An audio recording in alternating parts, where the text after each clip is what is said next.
that seen as soon as possible anyway. I will keep you posted if I do find out some more throughout the video.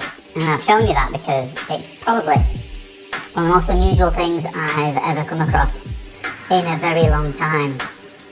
And I certainly had to reach out to a few of my colleagues to find out what they thought was going on. I had a few suspicions, though it's probably one of the most unusual things I've ever seen, like I said. Because we speak to each other, all the other people who put these things on social media, most of them anyway. And, I share it with a professional network via LinkedIn, where a lot of consultants, ENT physicians and specialists have a look at this. So I shared that with them. They all agreed pretty much unanimously what it was. But quite a lot said, quite unusual, I've not seen this before. For a very long time, and notoriously difficult to deal with. Can be potentially quite serious as well. You were pleased to know that the chap in question obviously got an immediate referral to ENT on an urgent basis, and other than not being able to hear when he came in, didn't really have any symptoms. And as soon as we removed this mass here, he could hear quite well again, or certainly comparatively speaking anyway. I'm not an audiologist, so I can do a crude hearing test on somebody, but not a proper hearing test to figure out if it is what it should be. But he certainly reported that he felt a lot better and could hear a lot better indeed than he could before he came in, which obviously is the main reason why people come now and be able to hear again. But I'm glad he came. I've not seen him before, and as far as we know, he'd not had any previous surgery, because that was a question raised when I shared it with my colleagues. Has there been any previous surgery here to cause what you've just seen there at the start of the video? Because obviously it didn't look completely normal, did it? If anyone's seen an eardrum before, that's not what they normally look like. Now his medical history, his recollection of it was a little vague. But he certainly doesn't recall having any surgery on it. What he does remember is being sent for a scan, I suspect a CT scan, a number of years ago. So what could have happened is he's been sent for a scan because he may have had this area of concern before, but they wanted to scan that there was nothing going on that you couldn't see with the naked eye or with the endoscopes or with the otoscopes. And at that time they reported that there wasn't any areas of concern. You've probably already figured out what this thing is. It's a pretty big cholesteatoma. Now, what's a cholesteatoma? This is in the attic region, which is at the top of the eardrum. You'll see in most eardrums, and I've done some images after with arrows and everything. Spent a long time putting this together and reading up, so bear with me.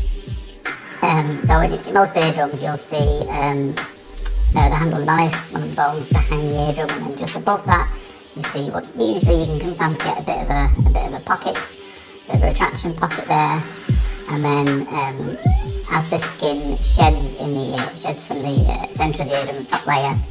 It's what the majority of earwax is, if you don't know. I'm not going to bore you with too much of the science of it, but I think this one particularly warrants a bit more in detail than I normally go. So as the skin sheds from the centre of the eardrum outwards, it travels along the ear canal, epithelial migration, it moves from in to out. So it's constantly regenerating and growing new layers. But when you've got one of these little pockets there, which can sometimes happen when the eardrum is sucked inwards a bit, it can get trapped in there and actually start growing inwards. That has certainly happened here on a massive scale.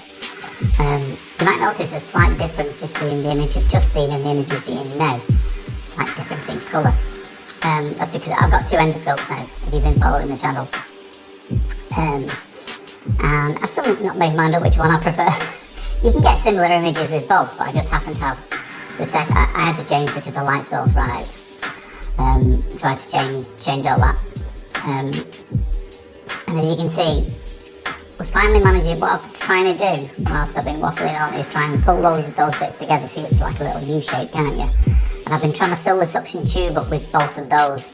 So when you block up the suction tube, the power in the machine increases, therefore you can start then pulling it out. But it's really difficult.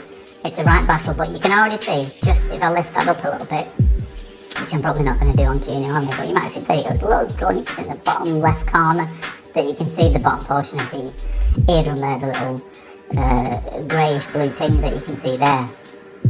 You're probably thinking that's all of the eardrum there, but as you've seen on the video, at the very start of the video, there's a lot more to it. And I mean a lot more to it. So we're on the homeward stretch of this now. It didn't have to take some negotiating to get this out.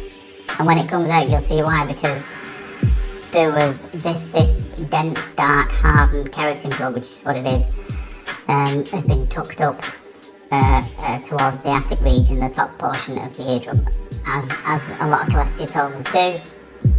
But it's gone a lot further than certainly anyone I've ever seen.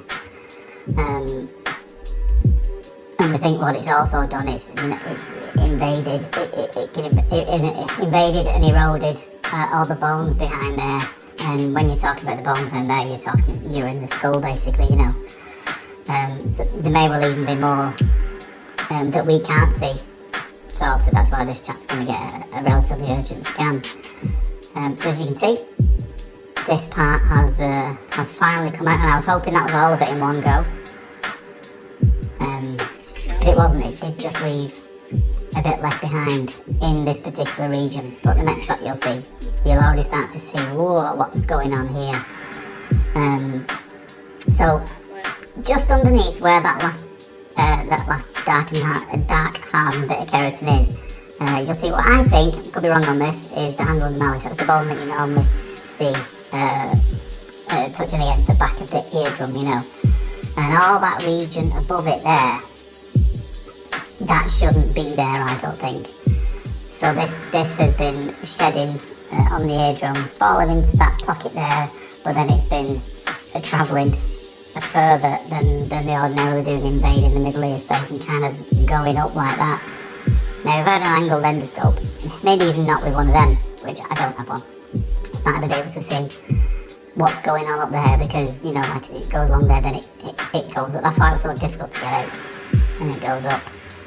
I've changed the fining tube here, just because I didn't want to pull this with too much force, just in case it's attached to something behind there that we don't want it to come with it. So there will be a small little tail left, which is the bit you can see on the top left hand corner there. So again, and that may well lead to something bigger, a bigger collection of dead keratin up there. Hopefully not. But what it's called when it erodes all this part, I'm going to have to I made some notes on this because there's a lot of big words that I was struggling to remember. And it's called an autoaticotomy. Now, nature's aticotomy, I believe. And that happens when you get this erosion of all that area behind there because of what's been growing in there. It's been literally forcing its way open. Otomy usually means removal of, similar to ectomy. Have you ever had any surgery? It's something ectomy, something otomy. But this erosion there, that's been caused by this huge big keratin blood there. So here's the arrows off, so that's what I think, might be wrong, is the handle of the malleus there. And that's what it would look like on a normal eardrum. You can see a big difference, can't you? So that line I've drawn there is, I think, where the top of the eardrum would ordinarily be.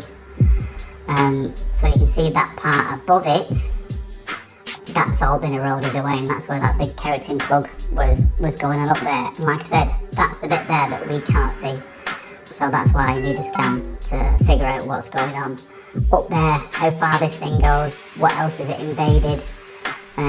So hopefully we can get this chap seen as soon as possible anyway. I will keep you posted if I do find out some more.